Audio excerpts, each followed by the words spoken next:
everyone. We are back on the Zero Hour. I'm your host, Richard RJ Eskow. I wanted to get a firsthand report for you on the ground in Gaza. Unfortunately, that's not so easy to do because, at least as I speak these words, they are without electricity as well as without water or food supplies. So therefore, of course, there's no internet. I arranged with a past guest of ours, Ahmed Abu Artema, to interview him in this way. He is able to, from time to time, get power for his cell phone. So I sent him questions, texted him questions via WhatsApp, and he recorded audio responses to those questions. It sent them back to me via WhatsApp. I downloaded them, converted them, stitched them together, and then producer and engineer Troy Miller made it all clean and finished. So in that way, we were able to overcome some considerable obstacles to get this interview to you, not nearly as considerable as the obstacles people are facing just staying alive in Gaza right now. But I began, first of all, by arranging with him how we would manage to communicate. So let's start with that right now. Hi, Richard. Yes, it takes long time to respond due to the severe lack of the access to internet. There is no electricity, completely no electricity since about 12 days, and I rarely have access to internet, so I check the dozens of the messages on WhatsApp and try to respond as possible as I can. I will respond the questions in the next message. Then I asked him about his circumstances. Where are you in Gaza? For example, I asked him, do you have power at any point at all during the day or night? What's the situation with food and water? When you look around you, what do you see? And that sort of thing. And this is what he told me. I live in the south of Gaza Strip. All the Gaza Strip has no electricity at all from the October 7th. No access to internet, but very few times. No power, no fuel, no supplies, no food, no clean water, no anything. This is the translation of the order of the Israeli Army Ministry of Gallant, who ordered to cut off everything. So it's clear that Israel declared the war not against the fighters of Hamas in Gaza, but it clearly declared this war against the people. About 60% of the residents of Gaza Strip are children. So when the Israeli officials ordered to cut off the supplies, the food, everything, they clearly are targeting the children, the women. Netanyahu told the people of Gaza from the first moment after October 7th, leave the place. This is clearly forcibly displacement of about 2.3 million people in Gaza Strip. Then I asked him about deaths, illness, injuries, hunger. What can you tell us from your perspective about the health of people in Gaza now, other than what we know or have heard from the health ministry and its citation of casualties, both in attacks on hospitals and medical facilities and in as a result of other attacks? And this is what he said in his message back.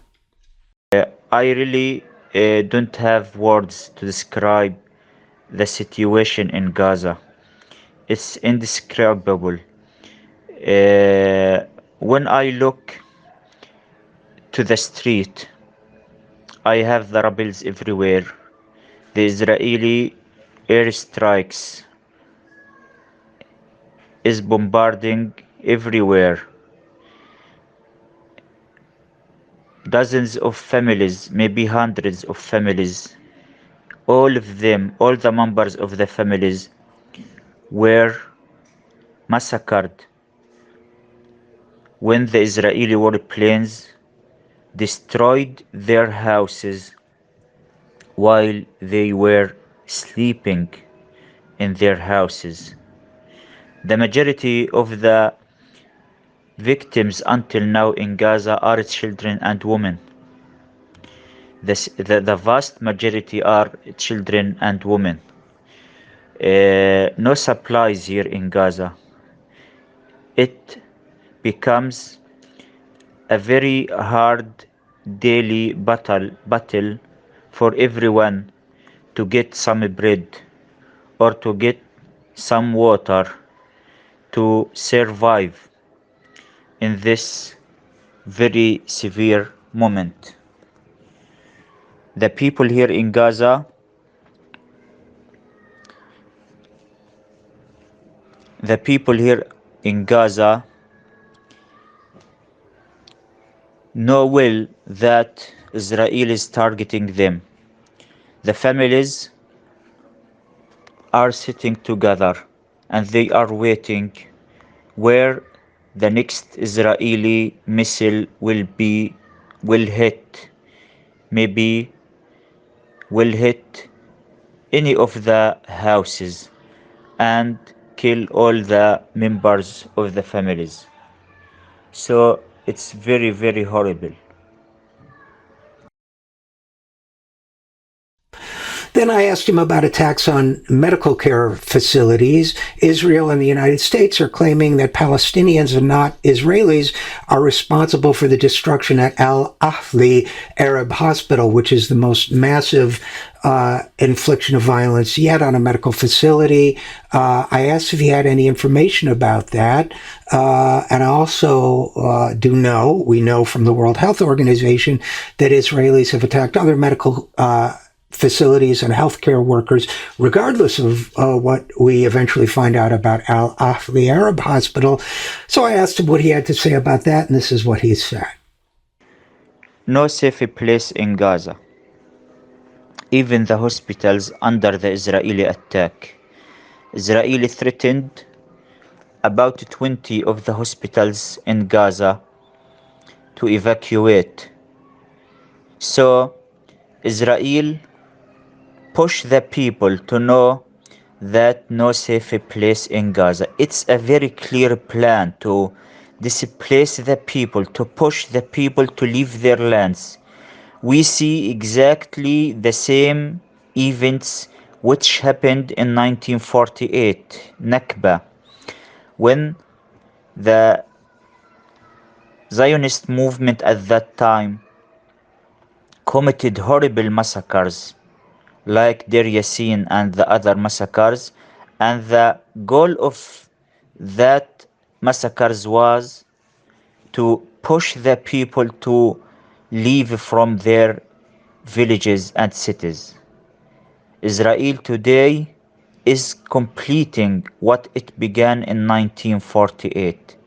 So this is the context that Israel hit the hospital of Al-Ahli in Gaza. It struck that hospital and killed horrible number. About more than 500 of the patients, women, children were killed in one strike, and this is impossible to be by the Palestinian missiles. The Palestinian missiles, it's very impossible to kill this huge number in one strike. It's very clear Israeli crime, and Israel know that it's a crime, and the United States administration know that, but Israel lie because It knows that the United States administration will support it anyway. So before the massacre of Al Ahli hospital, where 500 of the patients, children, women, were massacred, the Israeli intelligence called the officials of the hospital and warned them to evacuate the hospital, and that warning was under the threat that they will bomb the hospital. And not only the Al Ahli hospital, but the other hospitals, all of them, the Israeli intelligence called the officials of the hospitals and asked them to evacuate the hospitals. Why Israel do this? Israel do this because it want to push the people to this place. It wants for the people to know that there is no any safe place in Gaza Strip. It want from the people to evacuate Gaza Strip and to go to Sinai. So what's happening now? It's Nakba. What's happening now is not just a response, a response of the operation the fighters launched on October 7th, but it's a strategic plan of Israel. Lastly, I asked him for a message from Gaza. I've read pieces of his, which I will make available to you all as well. And I will read from them in the commentary at some point during this week's program. Beyond that, though, I asked him what his message was for North American and U.S. people. What do the people in Gaza want the people in the United States to know about them and their situation? Our message from Gaza Strip, where we are under the Israeli attack, the Israeli massacre, that please stop this genocide. There is no other word but the word genocide. Israel doesn't target Hamas fighters. Please, this is very important to know. Israel is fighting the Palestinians themselves. The problem of Israel is the existence of the Palestinian people. Israel, until now, the vast majority of the victims are the people, are the children, the women.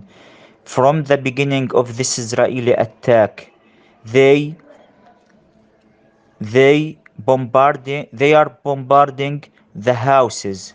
They destroyed complete neighborhoods, and they tried to push the people to leave, but the people said that we are here, we will still here, we will not leave our land. So the resistance is not a group, an isolating group among the Palestinian people. All the Palestinian people are resistance. Our existence is resistance. They are fighting us, the United States administration and Israel and the Western governments. They are fighting us. They are killing us.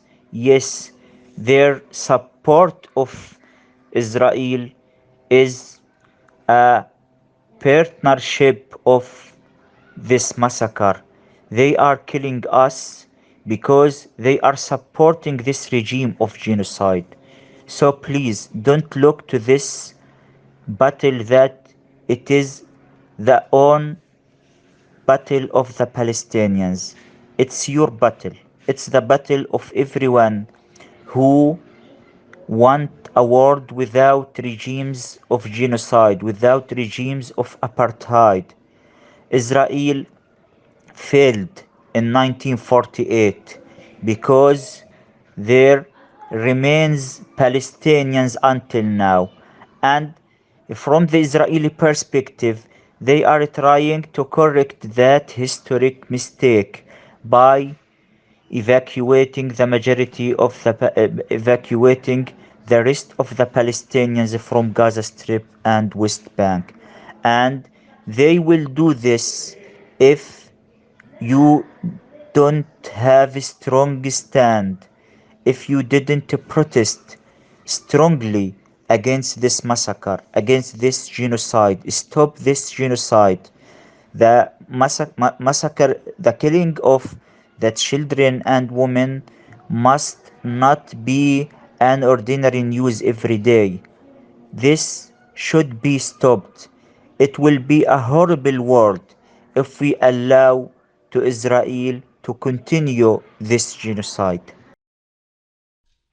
And that's it for our interview with Ahmed Abu Artema from Gaza. As I said, I texted him questions, and when he was able to get a little battery charge to his cell phone, he recorded those answers